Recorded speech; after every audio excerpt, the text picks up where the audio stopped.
You want Noble to be the head coach of West Ham right now? Really? Let him play. Wow. Let the boys That's play. interesting. Let the boys I mean, play. has he been a head coach For for a professional right? club? No, not at all. No, because he just retired. He just retired a couple years ago, right? Yeah, I was he gonna say, has dealt with our academy program for a long time since his retirement, and even before that.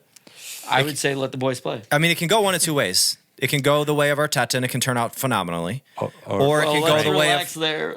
what Frank Lampard. or it can go the way of Lampard and go Gerrard, Lampard, and go Yeah, and go but the see- opposite. Where Not Gerrard. Here's the Gerard's difference. already left though. So it's Like Gerrard, I'm talking in terms I'm of talking going back about to like the Gerrard change. at Villa and Yeah. things like that. Like in terms of a player not having the time to really develop as a coach because it's something different.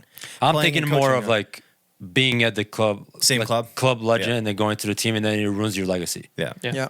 Like But you know, Lampard. Lampard was the West Ham guy though. You know that, right? Yeah, but like, But what do you Less than know? 92, also- baby. Yeah, but Come Lampard on. was really He's also more like like the Chelsea. Chelsea's. Yeah, sure. Like he's but- the like your but who, academy. But and who all, you let him brought go to up. Chelsea? Yeah, But it's a Come on. I can see it both ways because you, as a fan, you're like, I think they can step in and do well. Yeah. It was one of the things I was really concerned about when Zidane took over at Madrid, and obviously it aged out well and he did fine. But loves it on.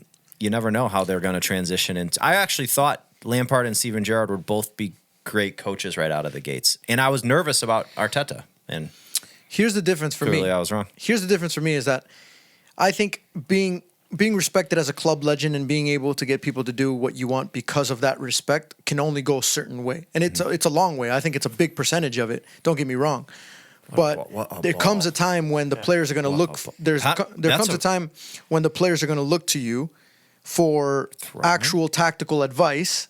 And if you don't have that because you haven't had the time to develop as a coach, that's where it becomes a problem. Because all these guys who are like, we respect you, we love you because you're a club legend, but now what do we do in this situation against Manchester City, against Arsenal? And if he doesn't have the answers, that's where it goes downhill. The difference between Arteta and someone like Noble and someone like Stevie G and Lampard is that Arteta was under Pep for a few years before he actually made the jump. So that like automatically gives him so much experience because he might not be getting head coaching experience, but he's getting the best. probably the best mentor that he can possibly get before he takes a job like Arsenal.